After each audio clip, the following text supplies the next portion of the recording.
1, 2, 3, go! Yo tout le monde, c'est Mel Jonard et aujourd'hui je suis en compagnie de Madame Karine. Vous vous demandez peut-être pourquoi, en fait c'est pour plusieurs raisons. Premièrement, parce qu'aujourd'hui je vous parle d'un livre d'horreur.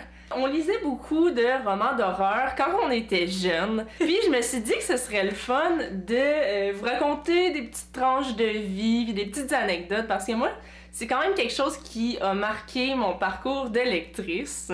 Deuxièmement, c'est un livre à la base qui s'adresse aux 12 ans et plus. Puis Madame Karine est enseignante au secondaire. J'enseigne à l'école Leblanc à Laval, en première secondaire en français, en classe de formation préparatoire au travail et en arts plastiques en classe d'intégration. Ça veut dire que du monde de 12 ans et plus, t'en croises pas mal chaque jour. C'est pas mal mon quotidien, ouais. Je vais avoir besoin de toi pour ça, spécialement, parce que j'ai envie qu'on teste ensemble certaines répliques du livre, à savoir si ça pourrait vraiment sortir de la bouche d'ado. C'est bon, je suis prête. Si c'est un petit jeu qui vous intéresse, je vous invite à rester jusqu'à la fin de la vidéo et à vous abonner bien sûr si c'est pas déjà fait parce que j'ai plein de bons contenus à propos de la lecture, à propos de la littérature en préparation. Aujourd'hui, je vous parle du premier tome de la série Anna Caritas. C'est une série écrite par Patrick Isabelle et c'est publié chez les éditions Les Malins. Je sais pas s'il y a d'autres personnes parmi vous qui avaient commencé à lire avec des chairs de poule. Moi, je me souviens du premier chair de poule que j'ai eu puis que j'ai lu. Ok, c'était lequel? C'était La mort au bout des doigts. Tu sais, sur le cover, il y avait comme des mains qui pianotaient. Mais moi, je sais plus c'est lequel le premier, mais je me rappelle avoir été très marquée par celui avec des gens de petites Chucky, là. Des gens de petites Chucky, là. Plus vieille, on s'est attaqué aux frissons. Là, j'ai eu peur. Moi, il y a quelque chose qui m'a vraiment marqué, c'est qu'on les lisait en même temps. Mettons, je me rendais à un chapitre, après ça, je te le passais, puis on parlait de ce qui se passait, d'où on était rendu. C'était comme si on avait un club de lecture, là. Ouais, je trouvais ça cool d'y repenser parce que je me disais, ah, ça fait longtemps que j'ai cette espèce de besoin-là de partager les lectures, tu sais, de pas juste être toute seule qui lit un livre puis avec ça dans ma tête. Tu sais, bien sûr, j'aimais ça lui faire peur parce que ben, j'étais plus vieille. Je pense que tu devais être encore au primaire parce que moi, je suis rentrée au secondaire, j'allais à la bibli chercher des frissons. Oh ouais, je me souviens, j'étais jeune, là, j'avais peur, je lisais dans le salon, mais je m'assurais de toujours voir un membre de ma famille, là, quelque part dans la maison. Je me souviens très bien de t'avoir fait croire qu'il y avait un des personnages qui était caché dans la trappe d'aération au-dessus de ton lit. Mais tu sais, là tu me le rappelles, là, je le croyais pas, mais ça me faisait quand même peur. Là, elle disait, Mel, arrête! Regarde, je peux arrêter de t'en parler, mais lui, il s'en ira pas! C'était tellement méchant! Si vous suivez mes réseaux sociaux, vous m'avez probablement entendu parler de la réédition de certains titres, des frissons, comme ça. J'ai appris ça sur ta chaîne. Puis je réfléchissais, tu sais, au début, je trouvais ça cool. Puis après ça, je me suis dit, ok, ouais, c'était peut-être pas mal pour les nostalgiques comme nous. Tu sais, oui, il y a une histoire accrocheuse, mais on va pas se mentir, là, c'était pas des chefs-d'œuvre littéraires. T'es donné pour tes classes si jamais ils veulent les tester. Ben merci. Ouais, ça leur donnerait des nouvelles. Donc quand j'ai vu que Anna Caritas sortait, écrite par Patrick Isabelle, un auteur que j'aime bien, j'étais comme yes, tu sais, peut-être quelque chose qui va être plus près de nous aujourd'hui.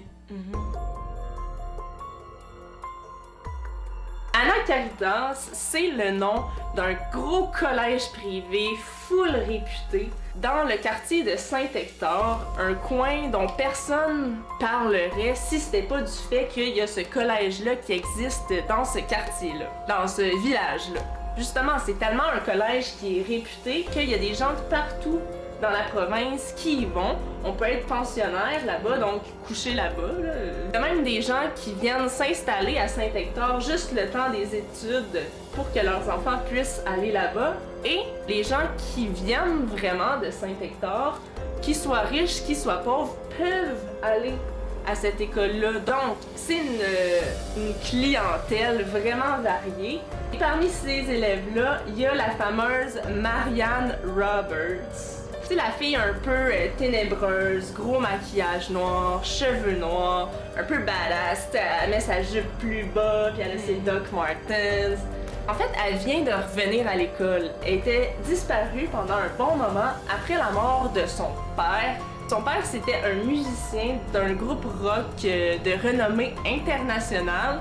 Petite parenthèse, là, moi je sais pas pourquoi, mais j'imaginais tout le temps un doute de Simple Plan. Je me dis, ok, c'est clair que Patrick Isabelle voulait pas donner cet effet-là, mais je me disais, crime, quel groupe rock est reconnu? En passant, je sais qu'il y a beaucoup de fans de Simple Plan qui regardent mes vidéos, je n'ai rien contre Simple Plan. C'est juste que je pense que c'est pas assez sombre. Non, c'est ça. Donc, ce gars-là est mort dans son manoir. Il y a des gens qui disent que c'est Marianne qui l'a tué. Puis tout d'un coup, elle réapparaît. Fait que ça fait jaser. Donc, on suit une gang de secondaire 2 vraiment typique. Le narrateur s'appelle William, son meilleur ami Anthony sort avec Gabriel, tu sais, le petit couple fusionnel là, qui sont tout le temps en train de se minoucher, de se frencher. Et Gabriel a des amis qui sont pas nécessairement les amis de William, mais avec qui il se tient un petit peu par défaut, dont Sabrina Vio. Il l'aime pas ben Sabrina Vio. Elle est pas ben fine, fille très superficielle, qui va faire tout le temps comme si elle s'en foutait de William parce qu'il était pas assez cool pour elle. Puis à un moment donné, il y a un party chez Sabrina. Ils vont s'emmerder un peu, bon, qu'est-ce qu'on fait? Shooter! Ça se passera pas nécessairement bien, leur première consommation d'alcool. C'est ça qui arrive. Il y en a qui vont s'endormir, il y en a qui vont être malades, puis après ça, ils vont décider de jouer à Ouija. Petite incohérence, là, je me dis, me semble quand tu t'endors parce que t'as trop bu, tu te réveilles pas top shape une heure après, là. Peut-être qu'on est rendu trop. Peut-être à 14 ans. Ouais? Ok. Ils vont décider de jouer à Ouija. Ben, veux-tu expliquer qu'est-ce que c'est Ouija? Si on regarde la couverture, on voit une planche. Là. C'est quand on met nos doigts là, sur... Ça devient vraiment une planche de jeu avec une petite plaquette sur lesquelles on met nos doigts. Et là, un esprit serait censé guider la petite plaquette sans même qu'on la fasse bouger vers les lettres qui vont former sa réponse à nos questions. Toi, est-ce que tu crois à Ouija? Absolument pas. Absolument pas. Absolument pas. Absolument pas.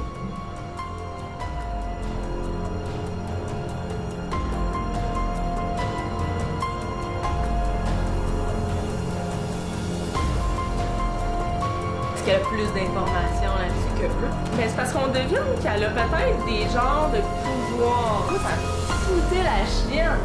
Une alliée. Ou pas.